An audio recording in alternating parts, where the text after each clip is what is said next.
यह कहानी है मेवाड़ की, कहानी है राजस्थान की और एक रानी के ऐसे बलिदान की जिसकी कल्पना भी नहीं की जा सकती है। हम बात कर रहे हैं हाड़ी रानी की, जिनके बलिदान के किस्से इतिहास के पन्नों में स्वर्ण अक्षरों में अंकित हैं। उन्होंने अपनी मातृभूमि के खातिर अपना सिर कलम करने से पहले एक बार भी नहीं सोचा और खुशी खुशी अपनी बलि चढ़ा दी। हाड़ी रानी के बलिदान की कहानी सुनकर लोगों का मन विचलित हो जाता है। उन्होंने मेवाड़ के लिए जो किया उसे आज भी याद किया जाता है और लोग उनकी पूजा करते हैं।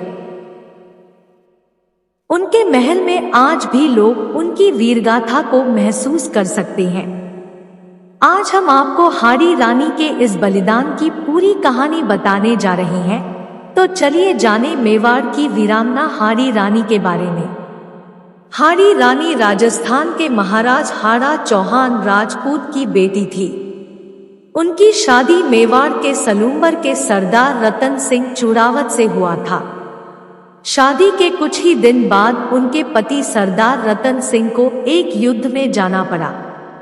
सरदार रतन सिंह अपनी नई नवेली दुल्हन को छोड़ ऐसे जाना नहीं चाहते थे, लेकिन राजपूती होने के नाते वह अपने धर्म से पीछे भी नहीं हट सकते थे।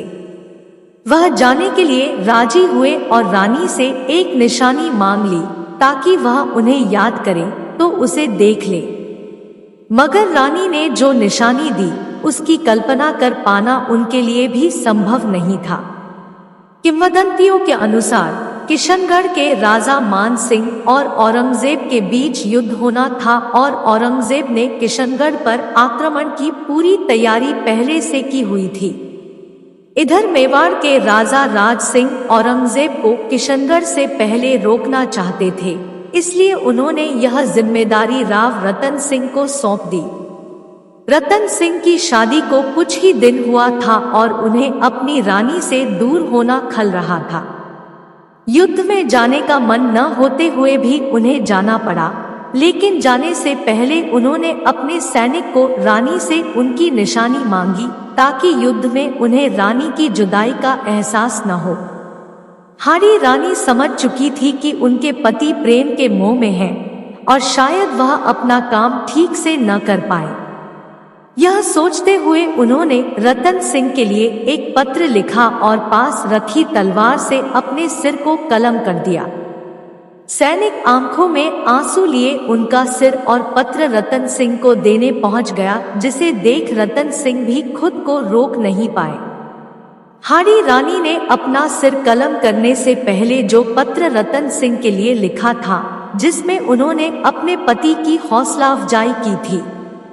हाड़ी रानी ने उन्हें युद्ध में आगे बढ़कर दुश्मनों को रोकने के लिए प्रेरित किया था। उन्होंने रतन सिंह पर पूरा विश्वास दिखाते हुए लिखा था कि वह इस काम को पूरी कुशलता से कर सकते हैं। इस पत्र को पढ़कर रतन सिंह खुद को रोक नहीं पाए और हाड़ी रानी का सिर अपने कंधे में बांधकर युद्ध के लिए तैयार हो गए। यह हाड़ी रानी का ही विश्वास था कि वह यह युद्ध जीतेंगे और ऐसा ही हुआ। हाड़ी रानी ने मेवाड़ के लिए बिना सोचे समझे खुद को कुर्बान कर दिया और हमेशा के लिए इतिहास के पन्नों में दर्ज हो गई। आज भी हाड़ी रानी के बलिदान को मेवाड़ के लोग याद करते हैं। इतना ही नहीं, उनकी एक प्रतिमा भी आपको देखने को मिलेगी। सलूम्बर स्थित हाड़ी रानी महल आज आकर्षण का केंद्र है और जो भी यहाँ घूमने आता है वह इस महल की भव्यता को देख सकता है और हाड़ी रानी की कहानी का एहसास कर सकता है। उनकी प्रतिमा के साथ हाड़ी रानी के बारे में विस्तार से लिखा गया एक बोर्ड भी लगाया गया है, जिसे पढ़ा जा सकता है और उनके बारे में जाना जा सकता है। यह थी उस रानी की कहानी जिसने खुद अपने पति और मातृभूमि के लिए खुशी खुशी कुर्बान कर दिया। अगर आप कभी मेवाड़ जाएं तो उनके बारे में जान सकते हैं।